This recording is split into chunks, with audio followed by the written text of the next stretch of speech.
is up, guys? Welcome back to another Anime Vanguards video. Today I'm showcasing the new Leo unit right here, who is Mereoleona from Black Clover. And honestly, she is pretty good, I will say so myself. I didn't get the best stats on her, but overall, she is still pretty good. Okay, we're here in the sandbox mode, and of course, as always, I'm gonna put on the King's Burden modifier so you guys can see the Monarch damage.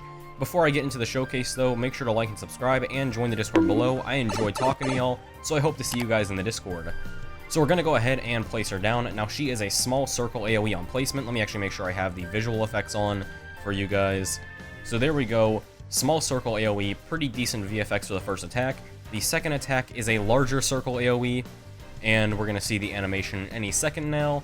Okay, pretty cool animation, pretty cool animation. The third is a full AoE. And very weirdly enough, the fourth is also, the fourth attack right here is also a full AoE. So I kind of just skipped over the third's VFX right there, but whatever. So here we go. VFX are still pretty solid as always, not gonna lie. So we can see her damage is actually pretty good, 33,000 DPS, plus she does do burn damage. But before we go into her passives and her active ability, joke of the day, I searched up a list of 10 puns to try to make me laugh. No pun intended. Anyway, onto her passives. Such a bad joke, but onto her passives. The first passive inflicts burn for 20% of her damage for 5 seconds, and then anytime this unit applies burn to an enemy it has already attacked, the percent of the burn increases by 5%. So it starts out at 20% for the burn, 5 seconds pass, the burn wears off, she attacks again, now the burn is 25% of her damage.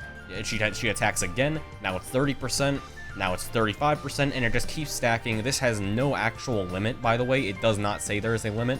Now, the second passive says that for every burning enemy in range, she increases her range by 0.5% up to 20%. Also, when she attacks a burning enemy, she does 20% more damage. So, overall, decent damage, and then she does even more damage on top of burn damage.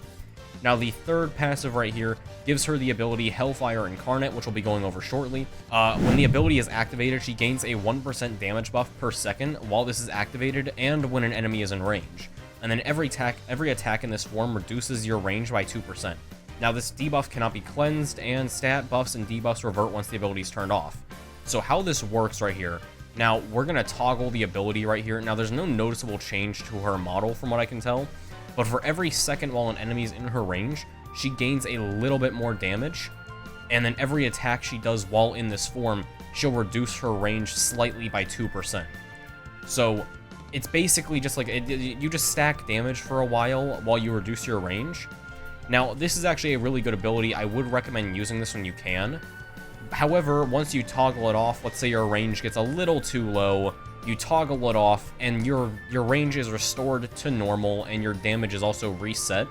So you lose your damage, but you regain your range. Now, whenever you activate this ability again, you do not have any of the stat buffs from the previous time you toggled it. It resets each time you toggle it. Yeah, so she's actually a really good unit, because if we're taking into account her massive damage right here, then we're also applying the burn. That's another like 55,000 damage on top of all of this. I want to say 55,000 off the top of my head. So yeah, guys, that is the showcase. I hope you guys have a great day. Good luck on the grind, and I will see you guys in the next video. That's about it. See ya. My name is